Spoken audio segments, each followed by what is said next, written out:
চৌঠা অক্টোবর তাদের দুজনের প্রথম দেখা হলো। তখন বিকেল ঘনিয়ে আসছে, বাতাসে শীতের আমেজ। 10ই অক্টোবর তাদের দীর্ঘক্ষণ কথা হলো টেলিফোনে। সেদিন ছেলেটি নতুন কেনা টবে গোলাপের চারা লাগালো। 30শে অক্টোবর রেস্টুরেন্টের নিরালা কেবিনে ছেলেটি বলল, আমি তোমাকে ভালোবাসি। মেয়েটি লজ্জায় মাথা নিচু করে টেবিলে আঁকিবুকি কাটল। 12ই ডিসেম্বর গোলাপ গাছে কুঁড়ি ধরল। মেয়েটি রেস্টুরেন্টে ছেলেটিকে জিজ্ঞেস করলো, কেন ভালোবাসো আমায়? আমি সুন্দরী তাই? তোমার চেয়েও সুন্দরী আছে কত। আমার বাবার প্রচুর অর্থ তাই? তোমার বাবার চেয়েও বড়লোক এখানে কম আছে। তাহলে ভালোবাসি ভালোবাসি, তার আবার কারণ হয় নাকি? মেয়েটি বাড়ি ফিরে বন্ধুদের টেলিফোনে অনেক আলোচনা করলো। সবাই এক বাক্যে বুঝিয়ে দিল, ভালো যখন বাসে তখন কিছু একটা কারণ তো আছে বটেই, সেটা না বুঝে বেশি এগোস না। 3রা জানুয়ারি মেয়েটি বলল, আমার কাছে কি চাও? কই, চাইনি তো কিছু। ভালোবাসো অথচ চাও না, তাহলে? না চাহিলে যারে পাওয়া যায়। এ তো গান, শুধুই গান, তাছাড়া কি? কিছুই যদি না চাও তবে ভালোবাসো কেন? ভালোবাসি তাই ভালোবাসা দিতে চাই, চাইবো কেন? তুমি সত্যিই অদ্ভুত। 10ই ফেব্রুয়ারি দুজনের দেখা হলো মেট্রো স্টেশনে পাতালে। ছেলেটি বলল, আমি কাল সারা রাত বাঁশি বাজিয়েছি। সারা রাত সেই সুরের মায়াবী আলোয় তুমি নাচছিলে।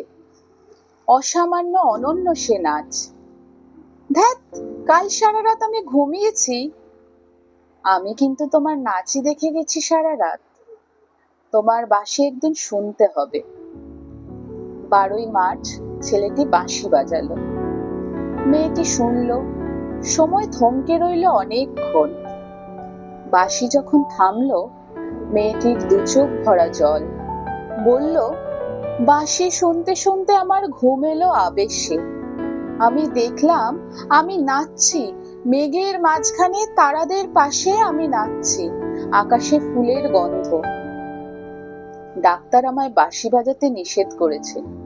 সে কি, কেন? বাঁশি আমায় টেনে নিয়ে যায় স্বপ্নের মধ্যে। ডাক্তার বলেছে স্বপ্ন দেখে আমার মস্তিষ্কে শিরা উপশিরায় জট পাকিয়ে যাচ্ছে। তাহলে ভাবছি।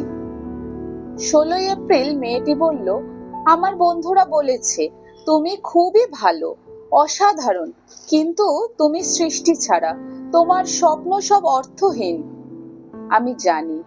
স্বপ্ন টপ্ন ছেড়ে দিতে পারো না তুমি? না। তাহলে তুমি তো আমাকে হারাবে। তোমায় পাইনি তো কখনো। 5ই মে ছেলেটির মস্তিষ্কে অপারেশন হলো। একটু সুস্থ হতেই মেয়েটি এসে বলল, ভালো আছো তো? এখন আর স্বপ্ন দেখছো না তো? দেখছি, আরো সুন্দর সব স্বপ্ন। তাহলে তো দেখছি অপারেশনটা আদেও সফল হয়নি। বাড়ি ফিরে বন্ধুদের ফোন করলো মেয়েটি। বন্ধুরা সবাই এক বাক্যে বলল, বাঁশি বাজানো, স্বপ্ন দেখা সবে ব্যাকডেটেড, সৃষ্টি ছাড়া। তুই আর লোক পেলি না? তুই এত রূপসী, তোর এত উজ্জ্বল প্রসপেক্ট। ভালো যদি চাস তাহলে শিগগির বিয়ে করে ফেল তোর দাদার সেই বন্ধুকে। উনি তো শুনলাম কানাডাতেই সেটেল হবেন। 7ই জুলাই মেয়েটি আবার জিজ্ঞেস করলো, তুমি সত্যিই কি চাও বলো তো? তুমি আরো সার্থক, আরো সুন্দর হয়ে ওঠো, ব্যাস, আর কিছু না। আর চাই স্বপ্ন দেখতে। ও, স্বপ্ন তাহলে তুমি ছাড়তে পারবে না? না। তাহলে থাকো তুমি তোমার স্বপ্ন নিয়ে। 12ই আগস্ট গোলাপ গাছে ফুল ফুটলো অনেক। সেদিন দুপুরে ছেলেটির মস্তিষ্কে আবার অপারেশন হলো। 13ই সেপ্টেম্বর ছেলেটি মারা গেল। 14ই সেপ্টেম্বর মেয়েটির শুভ বিবাহ সুসম্পন্ন হলো কানাডাগামী সেই পাত্রের সঙ্গে। 20শে সেপ্টেম্বর গোলাপ গাছটি হঠাৎ ঝড়ে উপড়ে পড়ে গেল। সেদিন সন্ধ্যার বিমানে মেয়েটি হানিমুনে গেল। যাবার আগে বন্ধুদের বলে গেল, স্বপ্নের চেয়ে বাস্তব অনেক ভালো, অনেক মধুর। স্বপ্ন দেখে কেবল বোকারা।